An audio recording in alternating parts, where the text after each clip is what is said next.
las crisis hipertensivas, como tal. Siempre se mete este aviso. Para que se vaya. Eso. Bueno, entonces, y la manera de abordar las crisis hipertensivas en el servicio de urgencia. ¿Cómo se define? Toda aquella elevación de la presión arterial, generalmente por encima de 180-120. Algunos autores dicen que por encima o igual, en valor mayor o igual que 180-120. Algunos autores dicen que el valor es 180-110. Algunos autores. Aquí nos acogemos a lo que dice la AJA, que es 180-120. Para que tengan en cuenta el valor. Igual o mayor a estos valores de la diastólica y sistólica. Entendiendo que si se aumenta la sistólica por encima o igual a 180, eso es crisis. O sea, si tenemos 180-90, eso es crisis. O que la diastólica esté mayor o igual que 120, eso es crisis, ¿verdad? O sea que si tenemos 160, 120 o 170, 130, eso es crisis. Las dos o una de las dos. Tenemos allí un parámetro importante para medir la perfusión tisular. ¿Cuáles son los órganos blancos u órganos diana que conocemos? Son 4, ¿no? Cerebro, corazón, pulmones y riñón. Entonces, ya teniendo unas variables como son la presión sistólica y la presión diastólica, podemos saber cómo está esa perfusión tisular a nivel de los tejidos, ¿verdad? Esa es la verdadera presión con la que se irriga y nutren todos esos tejidos importantes de los órganos vitales y el resto de tejidos del organismo. Entonces tenemos la manera de sacarla, que es la presión sistólica menos la diastólica sobre 3 más la diastólica. Más o menos, ¿qué valores se manejan normalmente? Entre 90 y 120 milímetros de mercurio. Son los valores ideales para considerar que hay una verdadera presión, ¿verdad? Arterial media o una verdadera perfusión. ¿Ok? Entonces, ¿cómo podemos parametrizar una crisis hipertensiva? En función de su magnitud, es decir, el valor de la misma, en función de la presencia o ausencia de lesión de órgano diana. Los que hablamos, cerebro, corazón, pulmones y riñón. Y la presencia de una sintomatología asociada. Entonces la podemos clasificar en emergencia cuando hay una elevación de la presión arterial con lesión, ¿verdad? O inicio de lesión de órgano diana. Y la urgencia cuando hay un aumento de la presión arterial, pero sin lesión de órgano diana demostrada. Y tenemos otro subgrupo, que es la pseudocrisis hipertensiva. Bueno, aquí yo les hago una pregunta antes de continuar. ¿Cuál creen ustedes que es el primer órgano? Y no solamente hablo de los 4 principales, los órganos diana, sino ¿cuál creen ustedes que es el principal órgano que empieza a tener manifestaciones clínicas cuando hay una emergencia hipertensiva o una urgencia? Porque también podemos hablar de la parte crónica, el daño crónico que se le produce a los tejidos por la presión alta. ¿Qué órgano se empieza a dañar? La retina, doctor. Muy bien, ¿quién me contestó ahí? Vamos a darle punto enseguida. ¿Quién me contestó? Samuel Padilla. Padilla. Un momentito porque tengo que anotar aquí. Samuel, recuérdame al final para... Aquí está, no quita. ¿Cómo? Es que no tenía dónde anotar, pero aquí me apareció. Aquí en el escritorio Ok. siempre aparece. Bueno. Eso les iba a decir también, las participaciones también van sumando puntos ahí en la calificación. Uy, no escribe.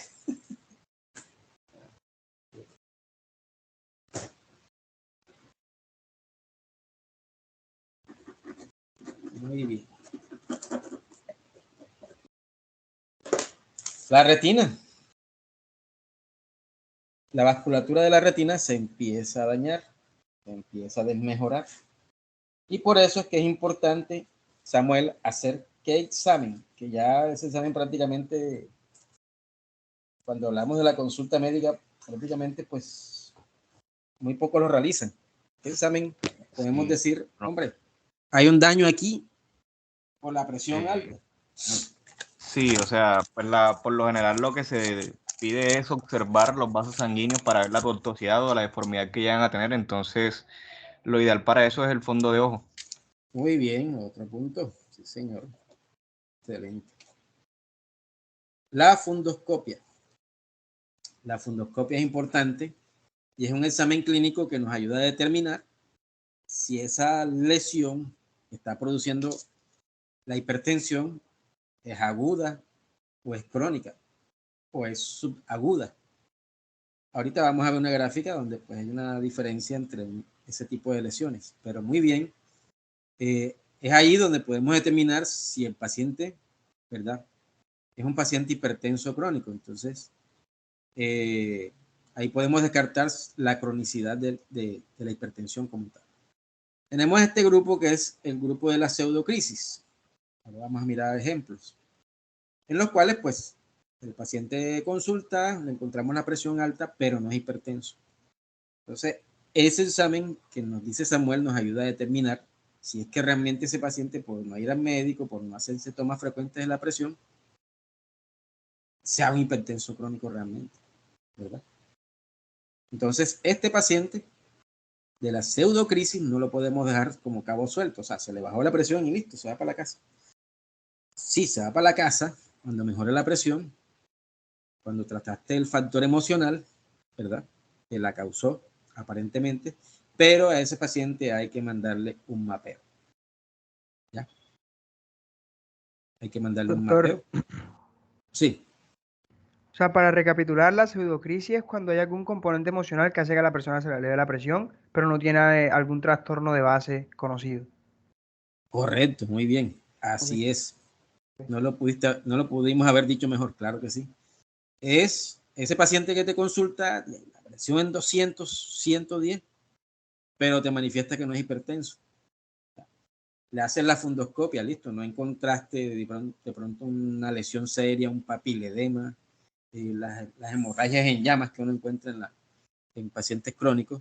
Pero este paciente no lo podemos dejar así, ¿no? Que listo, se le bajó la presión y ya, no lo vemos a ver. No, este paciente hay que hacerle su control. ¿Ya? Y ya con ese mapeo determinamos si hay que iniciar el tratamiento. Obviamente con todas las pruebas complementarias. Profe, ¿y ese mapeo se hace sin importar la edad del paciente? O sea, es igual que se me le ve un paciente de 40 años a uno de 60. Bueno, tú sabes que en la última revisión del comité de hipertensión, ya cuando la persona está por encima de los 65 años, ¿verdad? Eh, Además de estudiarle otras alteraciones crónicas que pudiese tener, ¿verdad?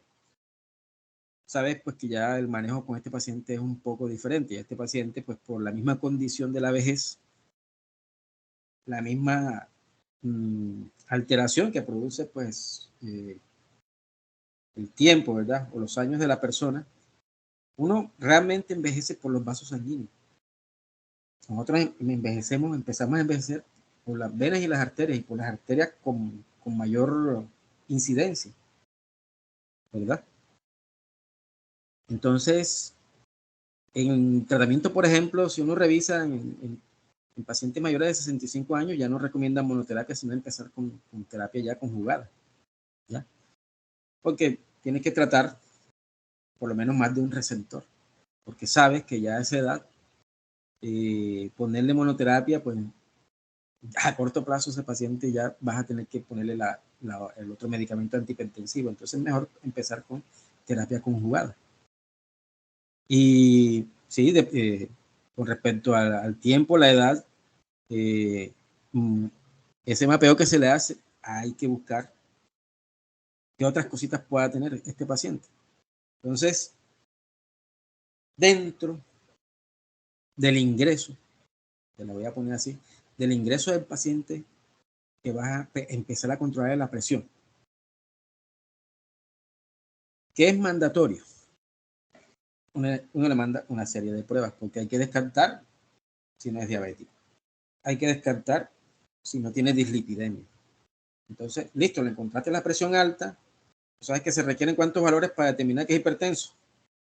¿Cuántos valores se necesitan? Lo que ustedes han leído de la AJA o del octavo comité. 140 sistólicas. ¿Y cuántos valores se necesitan de esos para decir ya este señor es hipertenso? Si mal no estoy, son 2-3 tomas separadas. Dos tomas exactamente separadas de tiempo y en las mismas condiciones, ¿no? Que no haya tomado tinto, que no haya tomado gaseosa, que no haya tomado un energizante, que no haya tomado Viagra, ¿sí me entiendes? En las mismas condiciones. Entonces, para hacer una buena toma de la presión, pues se le pide al paciente que esté en 10 minutos de reposo, se le pregunta qué ha ingerido antes, ¿cierto? Porque podemos tener un valor que no es. Entonces, cuando uno va a poner al paciente a control de crónicos, que incluye hipertensos, diabéticos, dislipidémicos, se le ordena el tamizaje de esas otras enfermedades crónicas. Entonces le pide uno el hemograma, pruebas de función renal como el BUN y la creatinina, le pides la microalbuminuria también, le pides hemoglobina glicosilada para descartar que no esté también que esté también sufriendo de diabetes, ¿verdad? Que la enfermedad pues esté concomitante con la hipertensión. Y también descartar que no esté sufriendo de trastornos en los lípidos. Entonces se le manda el perfil lipídico, el colesterol total, triglicéridos, LDL, VLDL, HDL, ¿cierto? Y bueno, ya ahí tú descartas las otras posibilidades que esté también teniendo o padeciendo otra enfermedad crónica. Entonces, es importante, pues sí, muy importante la edad. Y tienes toda la razón en haber hecho la pregunta. ¿Ok? En pacientes jóvenes, por ejemplo, digamos que un paciente, digamos, en la segunda, tercera década de la vida que sea hipertenso, bueno, entonces empezamos a buscar, ¿verdad? Porque este joven es hipertenso. Entonces empiezas a buscar los antecedentes familiares, esas herencias que uno no quiere recibir. Papá o mamá hipertenso, o los dos hipertensos. Si uno es hipertenso, los hijos tienen el 25% de las posibilidades, según la genética, de ser hipertenso, ¿verdad? Nada más con la genética. Y si son los dos hipertensos, tienen 50% de ser hipertenso. Y si le sumas a eso los estilos de vida, ¿verdad? Que conducen a la persona pues, a sufrir de enfermedades crónicas si no se cuida, si no hace ejercicio constantemente, si la alimentación pues, consiste en una comida no sana, ¿verdad?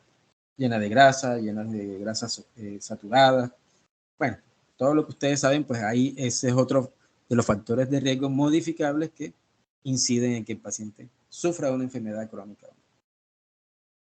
¿Alguna pregunta hasta aquí o otra pregunta? Está interesante lo que me están preguntando. Eso es lo bonito, eso es lo bueno, que siempre pues pregunten. No hay pregunta tonta.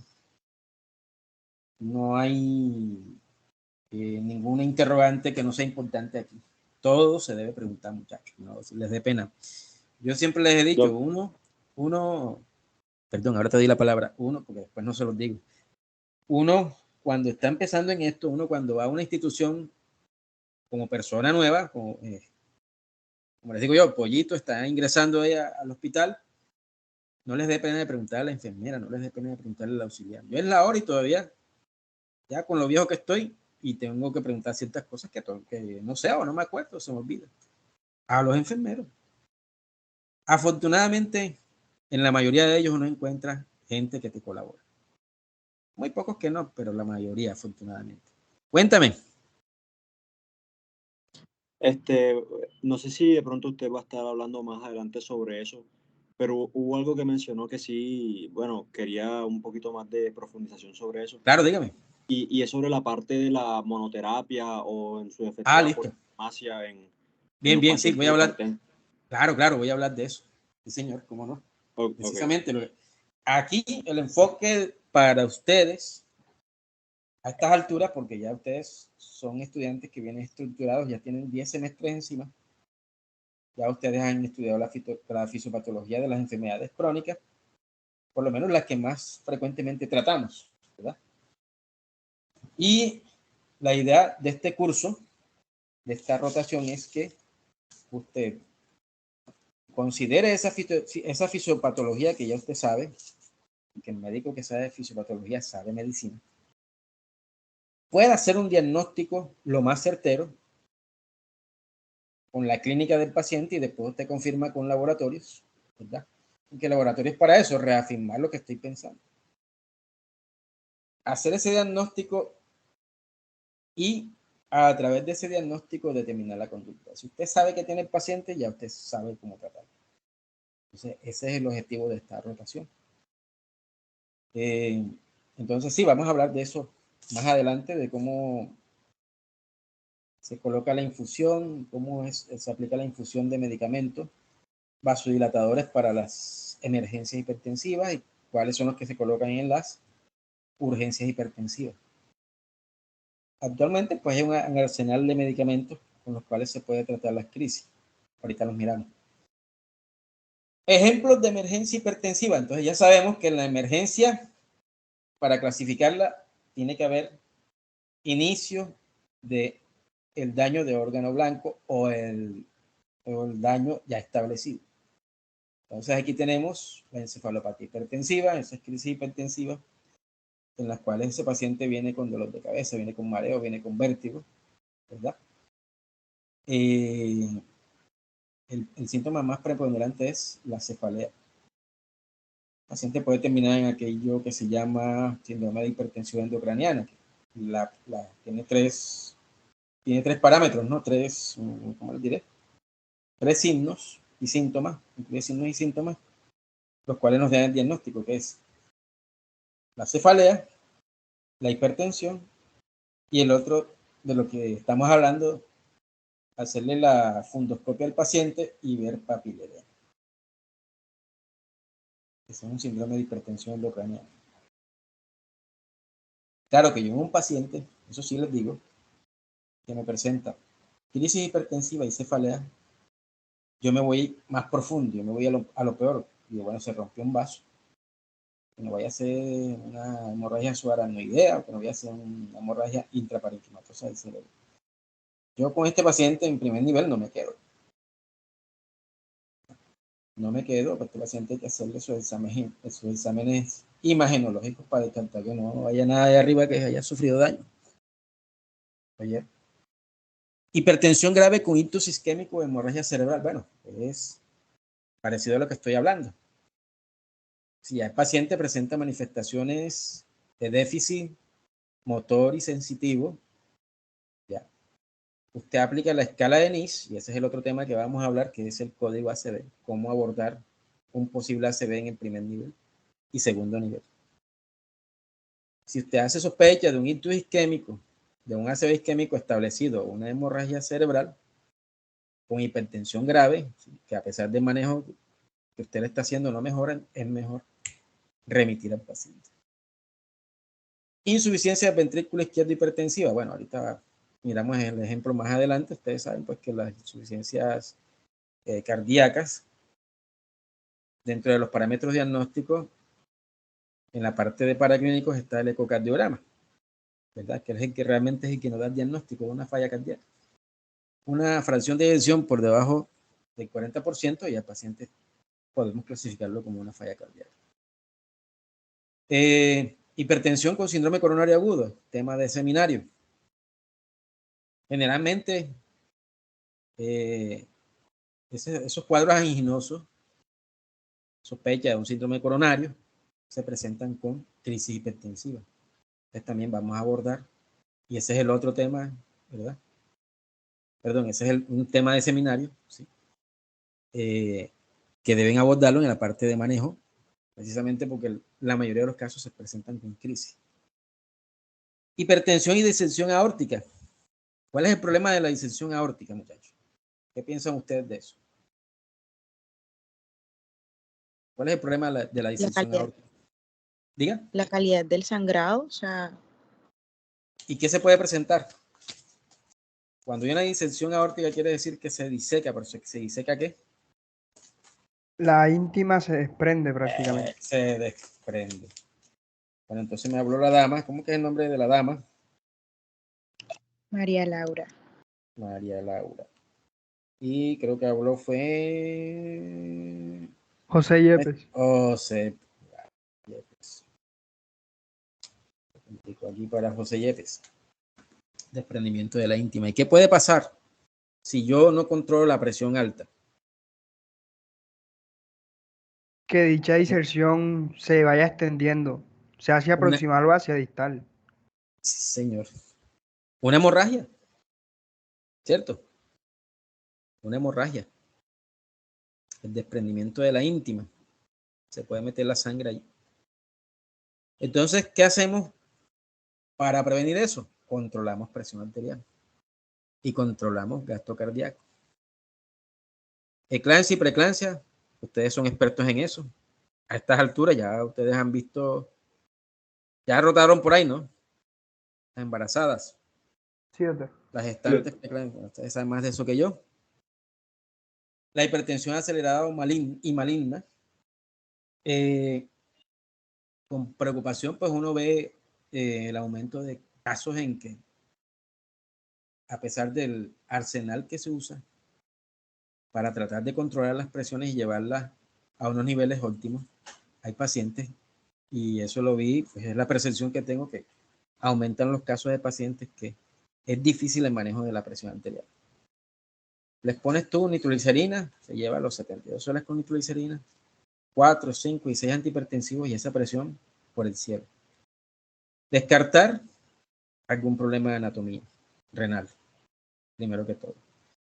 Un tumor tipo feocromocitoma. Entonces, en estos casos, este paciente hay que estudiarlo muy profundamente y concienzudamente. ¿Qué está pasando? Bueno, y el uso de drogas, ya esto, creo que ustedes saben también de esto. Las anfetaminas, la cocaína, pues eleva los niveles de presión arterial. Cerati, ¿verdad? Cerati fue argentino. Cerati, Gustavo Cerati, rock en español. Yo soy vallenatólogo, pero bueno, también escucho otras cosas. El tipo, en uno de los conciertos, consumió cocaína, elevó presión y reventó arriba, hizo una hemorragia intracerebral. Se mantuvo bastante tiempo en coma. Al final, pues no pudo sobrevivir. Entonces, fíjense que consecuencias pues de estos temas del comportamiento, del consumo. Y no solamente él, muchos artistas, cantantes han sido víctimas de esto, de sus abusos. Bueno, una urgencia hipertensiva, ¿cómo se considera? Elevación de la presión arterial que no se acompaña de lesión progresiva de órgano diario. Ese es el paciente que usted le toma la presión, que encuentra 200, 100 y él le preguntas, ¿no se siente nada? Y dice, no, yo me siento bien. En este paciente no hay que correr. En este paciente hay que hacer una normalización gradual de las cifras tensionales. Y para ello tenemos 24, 48 horas, 72 horas. Y los fármacos que se usan son por vía oral. En esto hay que ser claro, porque yo pues, he visto varios casos en que hay una crisis hipertensiva tipo urgencia y utilizan nitroglicerina, nitroprusiato o este mismo labetalol. Ya, porque el paciente nada más está hipertenso, no tiene dolor precordial, no tiene cefalea, no tiene ningún signo que me confirme o descarte una hipertensión endocraniana o que esté sufriendo de un ACV isquémico o hemorrágico. Que tenga edema agudo pulmonar o que tenga una insuficiencia renal aguda. Entonces, en este sentido, hay que ser claros con el paciente y con el familiar. ¿Por qué digo esto? Porque pues ya uno que ha tenido la experiencia en estos servicios de urgencia Tú tienes que explicarle bien al paciente y al familiar que lo acompaña, porque tienen que ser los dos, que escuchen la misma información para que no se tergiverse la información, no hay un teléfono roto. Y en eso quiero también recomendarles que sean comunicativos con el paciente y con el familiar. Lo más que se pueda, no dejen al paciente con dudas, no dejen al familiar con dudas. ¿Ya? Que se sientan bien atendidos, bien correspondidos en las preguntas que hacen. Que hay familiares que les gusta preguntar y repreguntar, contéstele. Y si le vuelve a preguntar lo mismo 3, 4 veces y usted le dice, bueno, ya yo le respondí esa pregunta, usted me disculpa. Sí, porque se vuelve engorroso, ¿no? Pero traten de tener esa comunicación con el paciente y el familiar, sobre todo con el paciente, que es el que está sufriendo sus temas. Explicarle las cosas, ¿no? Que las entienda en un lenguaje pues, que pueda entender, obviamente. No pierdan esa capacidad de comunicación, muchachos. Eso es importante. Y eso es, para ustedes va a ser el éxito de su carrera. Uno de los factores que inciden en el éxito de su carrera, con la comunicación. No sean de esos médicos que les da rabia que los pacientes les pregunten o que familiares les pregunten. No, no. Mire, uno se estudia esto es para atender gente, para atender público. Entonces hay que aprender a manejar todas las personalidades. Porque no todo el mundo se comporta igual. Hay pacientes y familiares muy educados, unas madres y otros que no lo son. ¿Ya? Entonces hay que ser tolerante, ¿ya? Y no bajarse al nivel o subirse al nivel del que está bravo o el que está... ¿sí? Obviamente que uno no se puede dejar tampoco irrespetar, ¿no? Pero eso se evita manteniendo unos adecuados niveles de comunicación. Pero aquí voy a cerrar la puerta que la perrita está ladrando ahora.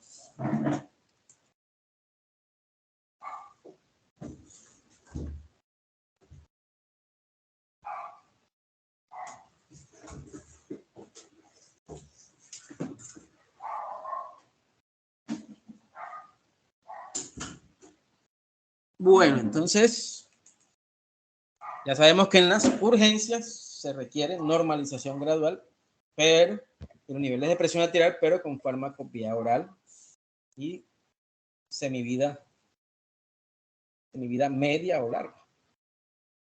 Pseudocrisis hipertensivas o falsos hipertensos o falsas crisis hipertensivas. Entonces tenemos como causa situaciones de dolor, el estrés emocional, el vértigo periférico, lesiones medulares, o sea que puede ser secundaria, retención de orina, una obstrucción, por ejemplo, una obstrucción urinaria por una hipertrofia prostática, por ejemplo. Hipoxemia, que te puede causar hipertensión, y trauma craneoencefálico con hipertensión endocraniana. Son algunas de las causas de falsas crisis hipertensivas. Entonces, ¿qué hay que hacer? Manejar esas situaciones, buscar las causas primarias, ¿verdad? Pero como les digo, eso es un paciente que no lo podemos dejar por ahí como una rueda suelta, sino que hay que seguir indagando, hacerle su mapeo, como les dije, y determinar si realmente es hipertenso o no. Entonces, cuando les llega a su paciente a la urgencia, usted debe preguntarse si es una emergencia hipertensiva o no. ¿Ya? ¿Por qué? Porque incluso las urgencias, ¿verdad?, que no comprometen aparentemente órganos blancos, se te pueden convertir en emergencia posteriormente. Entonces, es la pregunta que debemos hacer. ¿Esto es una emergencia hipertensiva? Obvio, hacer todo el proyecto de investigación, porque la historia clínica es el proyecto de investigación. Cada historia clínica, cada paciente suyo es un proyecto de investigación. ¿Por qué? Bueno, entonces vamos a hacer la analogía. La enfermedad actual y motivo de consulta, el planteamiento del problema. ¿Ok? Antecedentes personales y familiares, pero esa es la búsqueda de información anterior, ese es el estado del arte. Revisión por sistema, hace parte del estado del arte también. Examen físico, el método, ¿verdad? Laboratorios, corresponde a métodos también, porque esa es parte de los métodos diagnósticos. Conclusión, el diagnóstico. ¿Cierto? Y dentro de la conclusión va el manejo del paciente también. Concluye el diagnóstico y cómo manejarlo. O sea, es un proyecto de investigación que usted tiene ahí. En la enfermedad actual, debe ir anotado y consignado toda la cronología de la enfermedad. Y esto incluye el qué hizo el paciente o el familiar por evitar que se complicara. O si ayudó que se complicara. Esto se lo digo porque esto ya está por ley. El empoderamiento del paciente de su enfermedad. ¿Ok?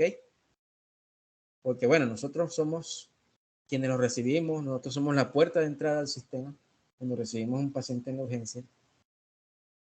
Y caramba, anteriormente nos llevamos todas las culpas nosotros de lo que saliera mal. Pero no, ahora las leyes, no sé si ya habrán revisado lo que es las RIAs y las mías, ¿verdad? Contempla que el paciente y el familiar deben empoderarse de su enfermedad. O sea, en pocas palabras, tienen responsabilidad sobre lo que hicieron o dejaron de hacer para llegar a una urgencia. Les pongo un caso. Eso fue antes de pandemia, hace 3, 4 años. Lo muerde una serpiente al tipo, en un pueblito de aquí de Sucre. Ustedes saben que aquí la costumbre, bueno, ya eso está cambiando un poco. La costumbre es llevarlo al curandero, al tegua. Bueno, se lo llevaron al curandero. 3, 4 días allá. La pierna se le necrosó. Hizo una sepsis y ya cuando lo vieron muy mal, lo llevaron al hospital. ¿Qué pasó en el hospital? No demoró un día, se murió, se complicó, ya iba con sepsis, ya iba con daño multisistémico, multiorgánico, y era muy poco lo que se podía hacer porque ya había transcurrido un tiempo. Que si se lleva desde el primer día, de pronto no ocurre eso. Entonces, ¿qué ocurrió después? Se le echó la culpa al médico del hospital. Entonces, la historia clínica te salva de esas situaciones. Entonces, por eso yo les insisto, un estudiante mío no puede consignar una historia clínica con 2 renglones o un renglón de enfermedad actual. Tiene que ser una cronología de eventos que explique la enfermedad, porque es que la enfermedad actual te da un 60, un 70 y hasta el 80% del diagnóstico. Sin tocar al paciente, ya tú estás pensando en un diagnóstico. Y la mayoría de las veces, pues ese diagnóstico es así, es acertado. Lo que tiene que concatenar con el diagnóstico es la enfermedad actual. El examen físico puede ser hasta diferente, para que lo tengan en cuenta. El eje central del proyecto de investigación, que es una historia clínica, es la enfermedad actual y el diagnóstico. Entonces, no me hagan historias clínicas con un renglón. Eso es una falta de respeto. Usted tiene que escribir para que otro lea, para que los demás lean, para que otro médico lea, para que el auditor lea, para que el gerente lea, para que el juez y el fiscal lean. Ya uno hoy escribe para otro. No se les olvide. Bueno, debemos tener en cuenta este punto importante, antecedentes de tratamiento de la hipertensión. Si el paciente tiene buena adherencia al tratamiento, si se está tomando la droga como es, a las horas habituales, como le dijo el médico, ¿verdad? Y generalmente esto es una de las causas de las crisis hipertensivas, que el paciente no tiene adherencia adecuada al tratamiento. Consumo de droga, bueno, ya hablamos de eso con tema Cerati. Consumo de fármacos, que otros fármacos pueden elevar la presión arterial. Acuérdense de los AINES, la gente que le gusta consumir tanto AINES, el naproxen, ibuprofeno, diclofenaco. Los corticoides suben presión y suben azúcar. Entonces, tener presente eso, que otra cosa tomó además de los medicamentos antihipertensivos. El abandono, definitivamente se aburrió el paciente y abandonó el tratamiento. Suele pasar, muchachos. Entonces hay que indagar sobre esa parte. ¿Qué otras enfermedades tiene y qué otra medicación toma? Y algo importante, investigar síntomas que sugieren compromiso específico de órgano diana para poder hacer la clasificación y así el manejo. Acuérdense que en la emergencia debemos ser ágiles, debemos correr a mejorar las presiones. En la urgencia podemos esperar y dosificar. No es tan urgente. La exploración física, la toma de la presión, ambos brazos en supino, bipedestación, toma de constantes vitales, habituales, la simetría de los pulsos, la auscultación cardiopulmonar, el descarte de soplos cardíacos, de cómo están los ritmos, cómo está el tono del corazón, de los ruidos cardíacos, perdón. Exploración abdominal, descartando la presencia de masas, la presencia de aneurismas, ¿cierto? La exploración neurológica y lo que dijo el compañero Samuel, el examen físico del fondo de ojo. Importante. Bueno, esa es otra práctica que tenemos, fundoscopia. También la vamos a hacer.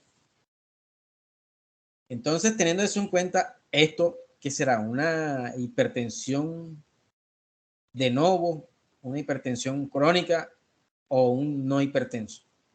¿Quién me dice? Y me la describe.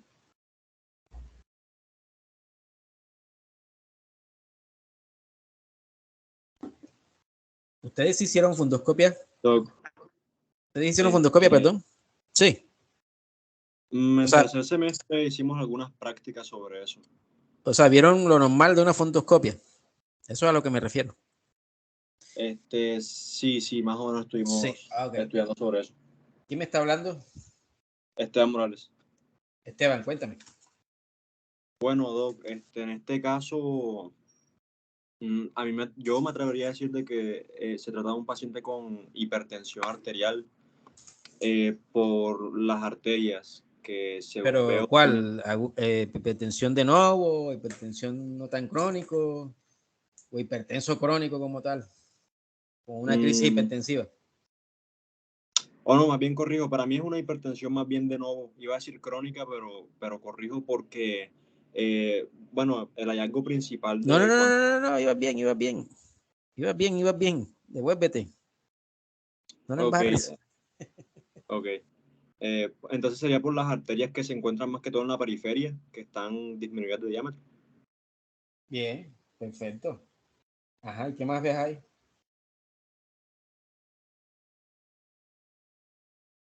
Doc, yo veo el signo este de llamas de fuego.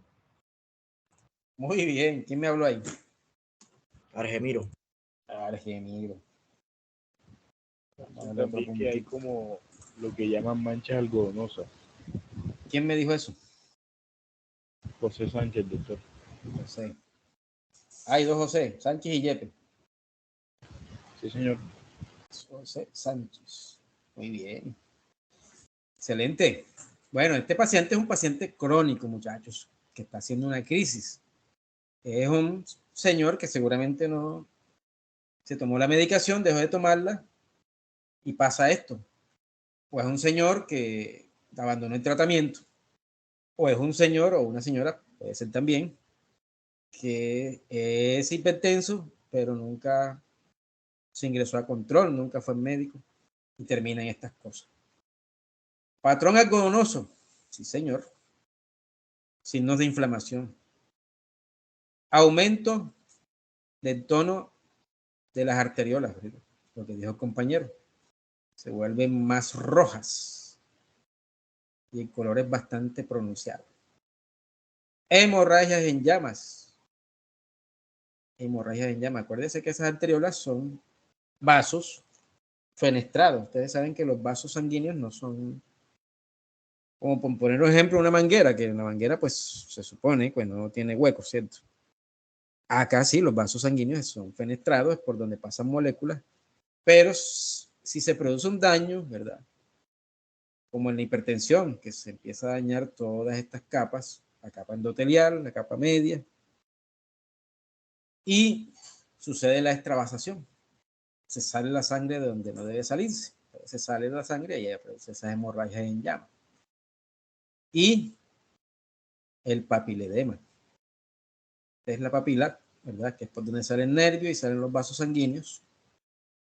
Se ve edematizada amarillenta. Generalmente se ve de menos tamaño y color blanco. Entonces, inclusive este paciente, si es hipertenso y tiene dolor de cabeza y tiene esta característica, que es el papiledema, estamos hablando de un síndrome de hipertensión endocraneana. Entonces, esto es un paciente crónico con una crisis hipertensiva aguda. ¿Preguntas hasta aquí? Doctor, en dado caso que se presente, o bueno, existe la posibilidad de que se presenten estas manifestaciones en un paciente, una hipertensión de nuevo. Generalmente no. No se ve así, papá. Se ¿Y qué ve así. encontraríamos entonces en un paciente con Así. hipertensión de nuevo? Ah, Ahí ok, te la estoy postrando. listo. Así no, porque es que aquí ya con el tiempo se han dañado los vasos. Y si es un paciente descuidado, que abandonó tratamiento, que nunca más fue al médico, aunque toma irregularmente la medicación, ya esto es un patrón más crónico, ya hay un signos inflamatorios, ya hay edema de papila, el patrón algodonoso del que habló alguno de ustedes. Las hemorragias en llama, que eso no es de un día para otro, no es agudo. Generalmente no es agudo las hemorragias en llama. Así sí. ¿Por qué? Porque ya aquí hay un aumento, ¿verdad? Del tono arterioral y fíjate que hay un edema papilar. Un edema de papila. Podríamos hablar, si el paciente tiene los otros dos elementos de la triada, presión alta y cefalea y edema de papila, estamos hablando de un síndrome de hipertensión endocraniana. Este puede ser un paciente de nuevo. Fíjate que no vemos las hemorragias en llama, no vemos el patrón algodonoso, pero sí vemos el edema papilar que sí se presenta en la fase aguda y el aumento del tono de las arterias. Pero fíjate que no están extravasadas, no producen hemorragias en llamas porque todavía no ha alcanzado a hacer ese daño aún. Correcto. Entonces, este paciente sí podríamos decir que es un paciente recientemente hipertenso o de nuevo. ¿Ok? ¿Y con qué, pues, con qué examen terminamos de hacer el diagnóstico para, digamos, estar seguros de que el paciente es de nuevo o no es tan crónico? ¿Cuál examen creen ustedes que se hace? Este sí ya, pues, es un examen de laboratorio, un examen, no digamos de laboratorio, un paraclínico, que ya nos confirma ese dato. ¿Cuál creen ustedes que es?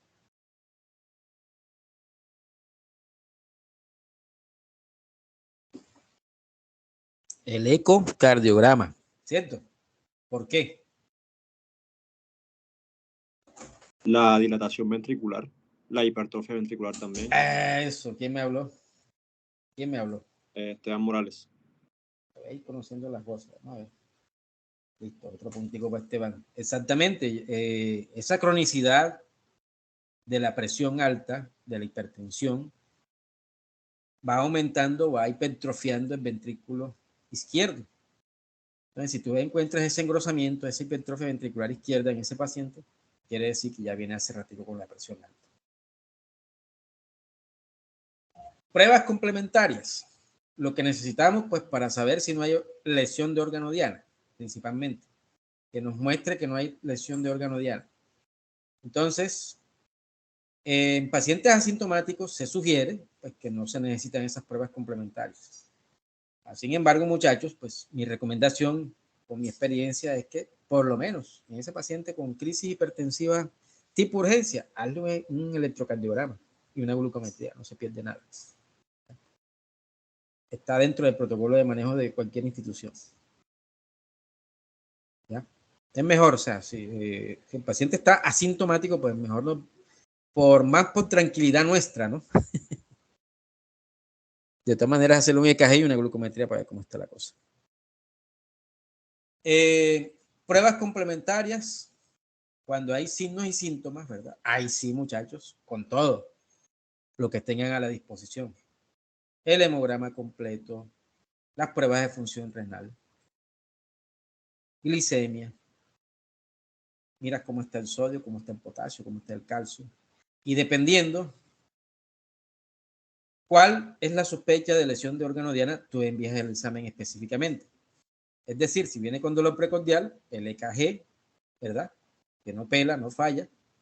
Y si es dolor precordial con cambios sugestivos en el EKG, una troponina. Una troponina ahí. Una placa de tórax. Este examen debe entrar dentro de esas pruebas complementarias que se deben enviar siempre. Así sea que el paciente no venga por un dolor precordial. Sí me hago explicar. Si viene por una sospecha de un ACV, hágale la plaquita de tórax. Si viene por un edema agudo de pulmón, con más razón hay que hacérselo. Si viene por una insuficiencia renal aguda, hágale la placa de tórax. ¿Ok? Siempre debemos mirar esa parte del corazón y los pulmones, esos dos órganos. Siempre debemos evaluarla en cualquiera de las crisis, independientemente del órgano que se comprometa. No se les olvide, porque es que uno encuentra a veces cuadros anginosos, cuadros de dolor precordial, que no terminan en infarto ni terminan en angina, pero no tienen placa de tórax desde el ingreso. Hágale la placa de tórax. ¿Por qué? Porque se encontró otra cosa, se encontró una derrame pleural, ¿sí me entiendes? Se encuentran otras patologías que están dentro de ese abanico de posibilidades o de diagnósticos diferenciales del dolor en el pecho, del dolor precordial. Entonces, ¿qué otros exámenes complementarios necesitan? Bueno, y ahí te vas dependiendo del órgano diana. Si ves que hay un compromiso neurológico, tomografía cerebral. Si ves que hay un compromiso cardíaco, el ecocardiograma. Si ves que hay un compromiso abdominal, cuando hablamos, pues, si hay presencia de aneurisma abdominal, mándale su eco. Si ves que hay un compromiso de la función renal, las pruebas de función renal, incluyendo la ecografía renal y de vía urinaria, las pruebas de Wien creatinina, ¿verdad? La depuración de creatinina, la proteinuria. A considerar, pacientes asintomáticos, o sea, pacientes en urgencia hipertensiva, se dice que el 30% mejoran espontáneamente. Y el tratamiento debe ir dirigido a la disminución progresiva, no hay por qué correr, de la crisis en un plazo de hasta 48 horas. Y se usan fármacos vía oral.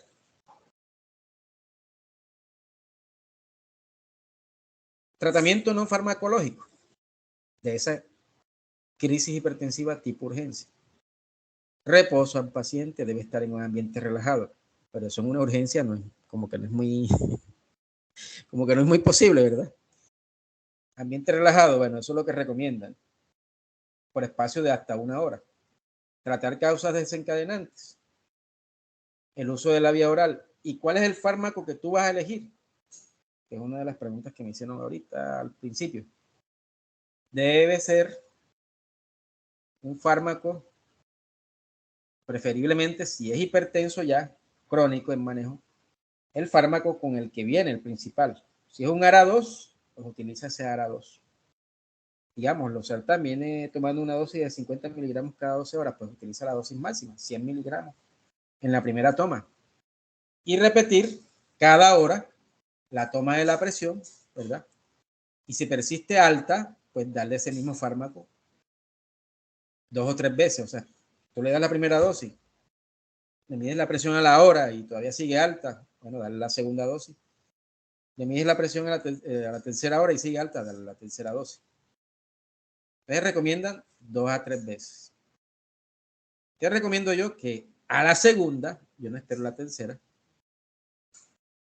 si la presión sigue alta, utilizar terapia biconjugada, otro antihipertensivo oral. Ahora les digo cómo se escoge, no se preocupen, cómo se escoge. Entonces sería el segundo que el paciente toma, ¿ya? Si ya viene con terapia biconjugada en su dosis máxima, si por ejemplo está tomando losartán y amlodipino, por ejemplo, es la combinación que uno más encuentra.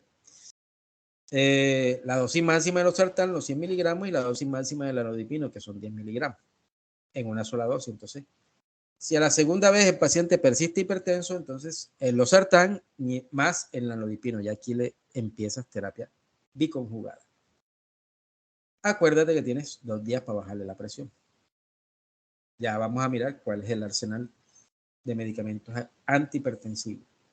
Entonces, los más usados hoy en día, pues los ARA2, los IECA no han entrado en desuso, pero sí los ARA2 los han desplazado un poco. Ahí está. El arsenal de fármacos antihipertensivos que encuentras en nuestro medio. Entonces, los calcioantagonistas que compiten por los receptores de los canales de calcio. ¿Cuál encontramos? Pues en nuestro medio, el nalodipino, el nifedipino. ¿Cuál de los que más se usa en las crisis? El nalodipino. Beta bloqueantes. ¿Cuáles encontramos en nuestro medio? El metoprolol y el carvedilol. Y aquí están las dosis iniciales. El carvedilol de 12 a 25 miligramos y el metoprolol de 50 a 100 miligramos. Diuréticos. Encontramos la furosemida, que viene en presentaciones de 20 y 40 miligramos. La que mayormente encontramos en nuestro medio, la de 40 miligramos. Los IECA, pues, se usan todavía, no están entrando en desuso, pues, todavía se usan mucho. Lo que sí es que están siendo un poco desplazados por los ARA2. Aquí tienen la dosis inicial.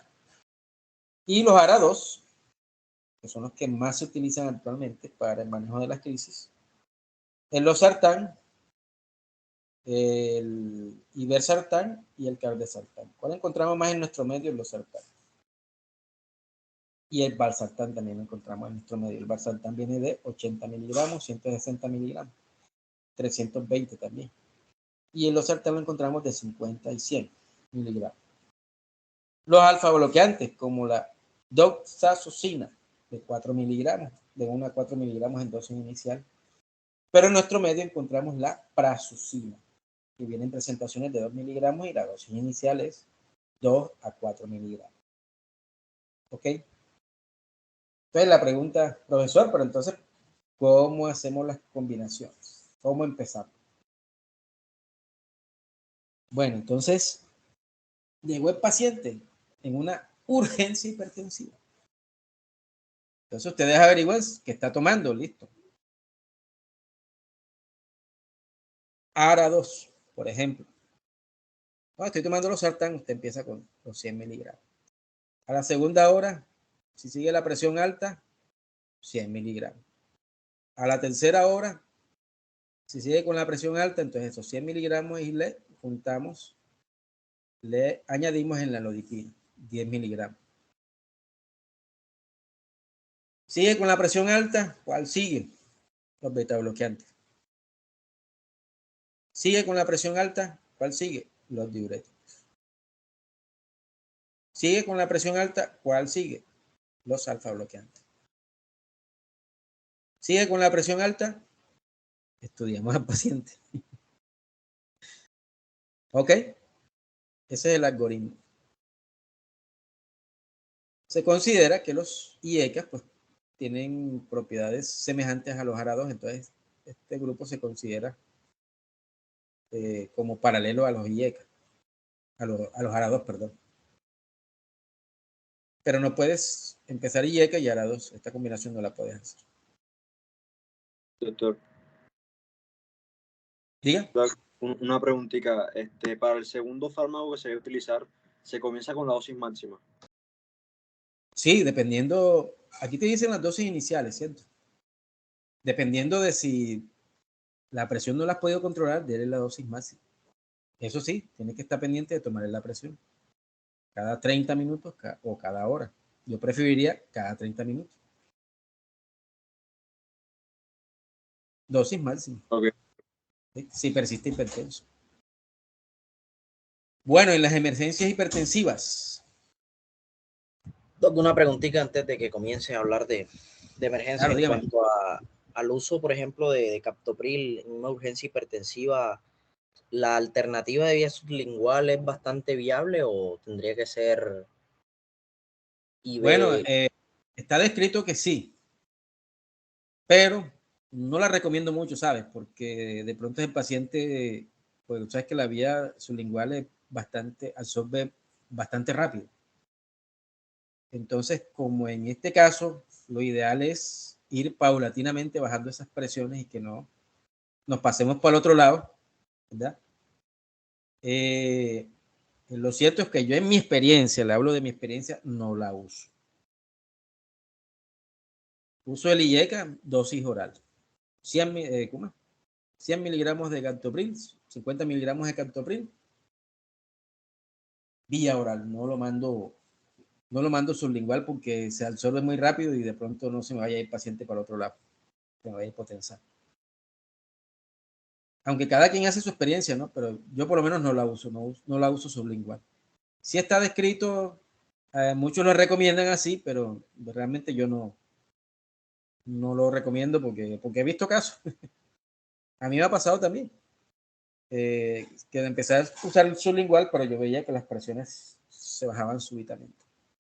Entonces, cuando tú bajas súbitamente la presión que se viene, una posibilidad de una ACV isquémica. Todo eso, pues basándome en mi propia experiencia, muchachos. Por eso es que les digo, cada quien hace su propia experiencia bajo el manto de los protocolos, pero va mirando cómo va respondiendo sus pacientes. ¿Ya?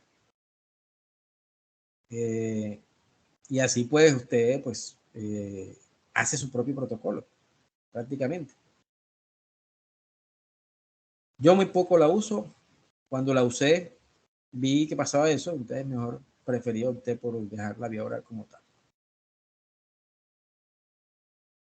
En la emergencia hipertensiva, sí debemos procurar por mejorar las presiones arteriales. Tenemos que hacer una rápida corrección de la presión arterial, obviamente con todos los cuidados. Es un paciente que debe estar monitorizado, muchachos. Paciente con emergencia hipertensiva, métalo a reanimación. Colóquele los electrodos a un monitor que le registre ritmo cardíaco, presión arterial, frecuencia cardíaca, saturación y frecuencia respiratoria. Se usan fármacos de fácil titulación, vida media corta y perfusión continua, o sea, fármacos en infusión, endovenosos. Recomiendan reducir en un 25% la presión arterial diastólica, ¿ya? En un periodo de hasta 1 hora. Con eso, ¿cuál es el objetivo? Prevenir el daño orgánico. Estos fármacos endovenosos se combinan o se utilizan con fármacos vía oral. ¿Ya? Tienen su tiempo de uso también. ¿Ya? Por ejemplo, la nitroglicerina podemos utilizarla 24 a 72 horas. Lo mismo que el nitroprusiato. Con todos esos efectos colaterales que producen si se utiliza por más tiempo. Entonces ahí tenemos el arsenal de fármacos endovenosos, los que utilizamos en infusión. Entonces tenemos el labetalol, la nitroglicerina y el nitroprusiato dentro de nuestro medio. Ustedes encontrarán por allí en la literatura actualizada el uso de la hidralacina, pero hasta donde yo sé no la han traído a Colombia. Ese fármaco es más que todo gringo. ¿Por qué razón se usan? Fácilmente titulables y tienen un efecto rápido. Entonces, como pueden ver allí, tenemos los principales fármacos que pueden administrarse en el tratamiento de las emergencias hipertensivas y tenemos las dosis. Ya, las dosis, y recuerden eso, las dosis a aprendérselas, las drogas vasoactivas en microgramos, kilogramos, minutos. Ese es el parámetro. Microgramos, kilogramos, minuto, que debemos saber, porque eso tiene una dosis mínima y una máxima. La dosis mínima, si tú pasas la infusión por debajo de esa dosis mínima, pues es una dosis subterapéutica, no le haces nada al paciente. Y la dosis máxima, si la pasas el medicamento por encima de esa dosis máxima, estás intoxicándolo. ¿Ok? Entonces, los medicamentos en infusión para soporte vasoactivo, tenemos que sabernos la dosis mínima y máxima. Somos los obligados a saber, muchachos.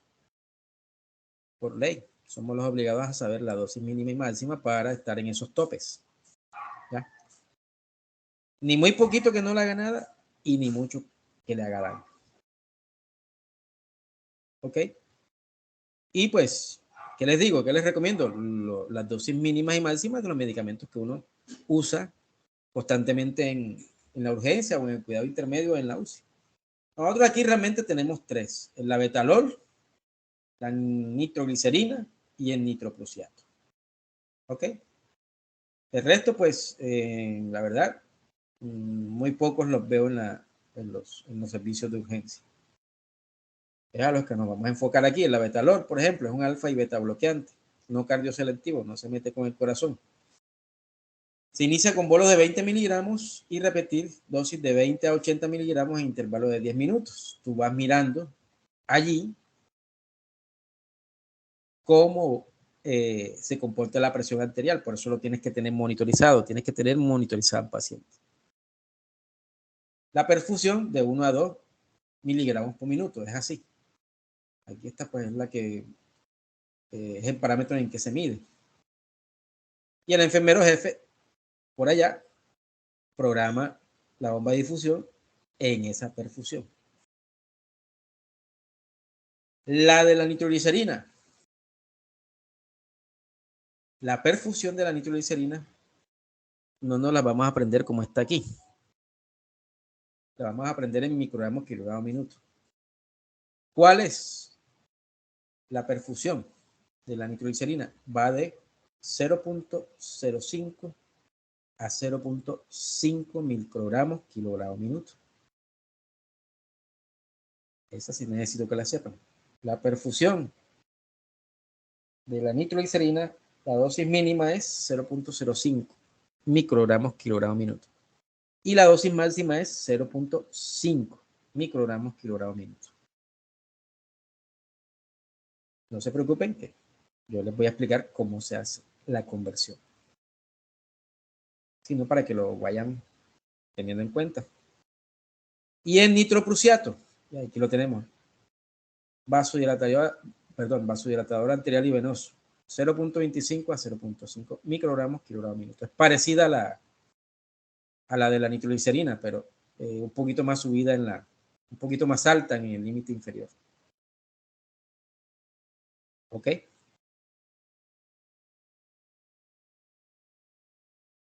Entonces, el nitroprusiato es un vasodilatador arterial y venoso. Es más venoso que arterial, disminuye la pre y poscarga, disminuye el flujo cerebral y aumenta la presión intracraneal, y utilizarse solo con función renal y hepáticas conservadas. Entonces, por eso al paciente hay que mandarle a solicitar cómo está la función renal y cómo está la función hepática. Por favor. Doc, gracias. Dígame. o sea que el nitroprusiato no se daría en aquellos pacientes con emergencia hipertensiva que también tengan, por ejemplo, un ACV hemorrágico. Sí, señor. Precisamente, Usted, Esteban. Ajá. Por lo del flujo cerebral. Correcto. El nitroprusiato pues tiene esa posibilidad de ser un vasodilatador arterial y venoso, pero más que todo, más que el nitroprusiato, es la nitroglicerina la que no debemos administrar si tenemos una sospecha o una confirmación de un ACV hemorrágico, porque la nitroglicerina es más arterial, ¿ya? El nitroprusiato es más venoso. Sí se podría utilizar, pero ahí como que, digamos que como con cuidado, ¿sí me entiende? El ideal para cuando un paciente tiene una hemorragia intracerebral, llámese hemorragia subaracnoidea o llámese hemorragia intraparenquimatosa, es el labetalol. ¿Ok?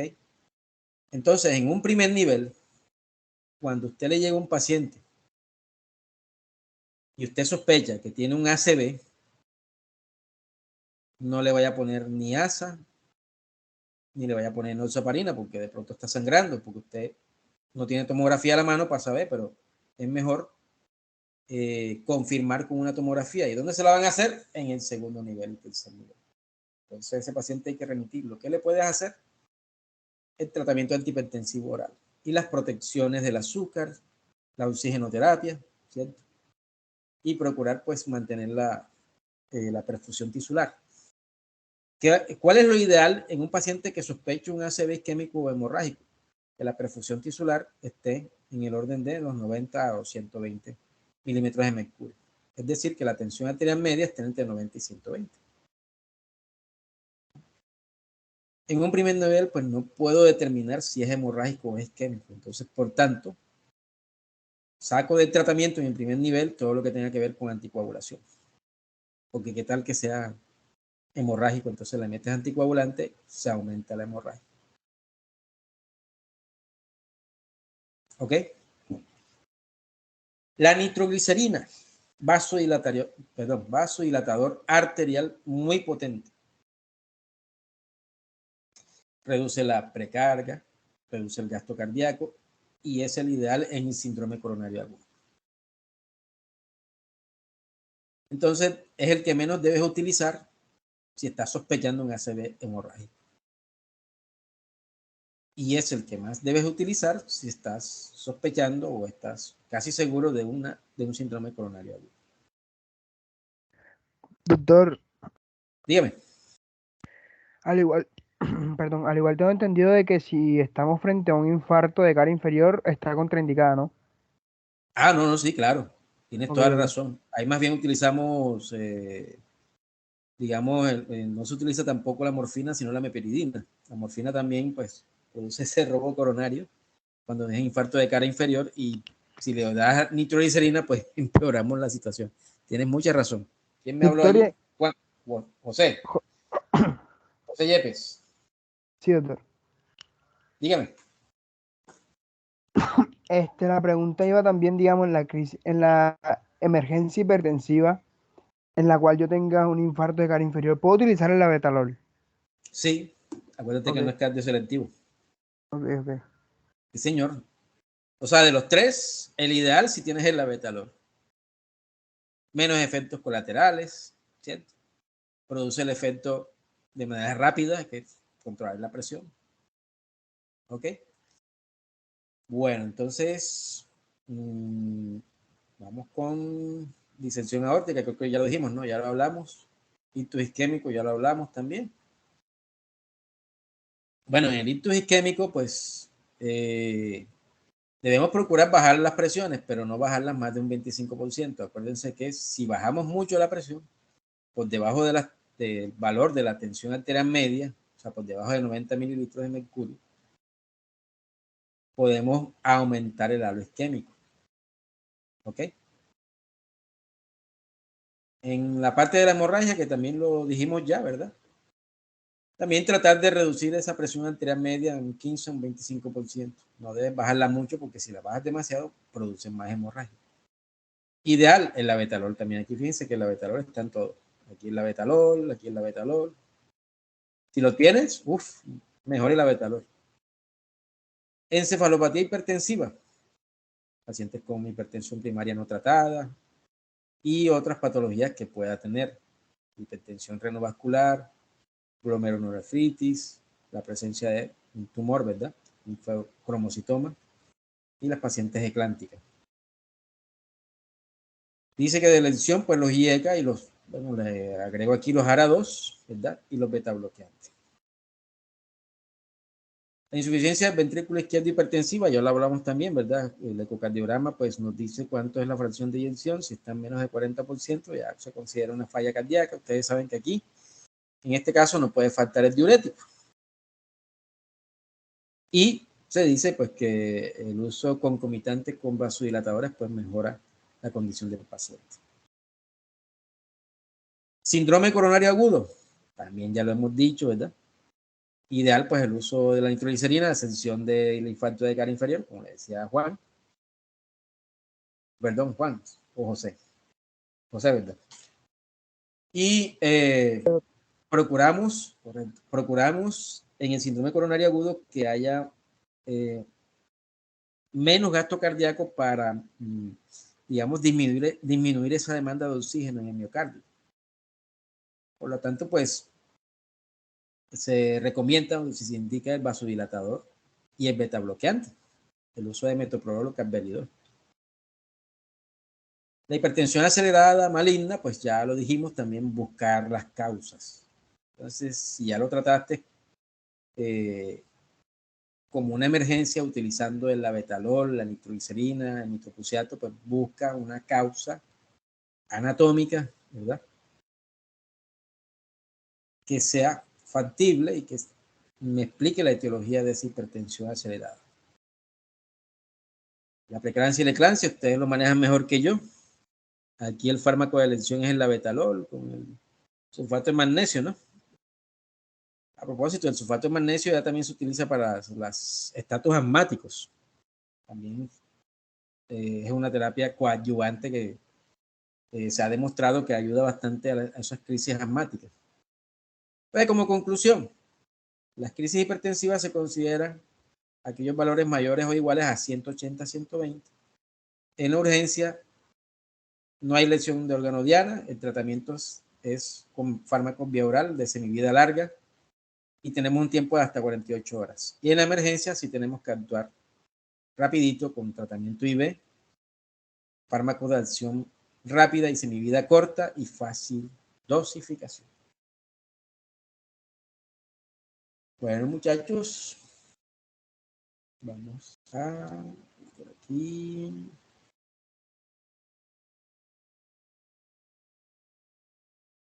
A detener la grabación.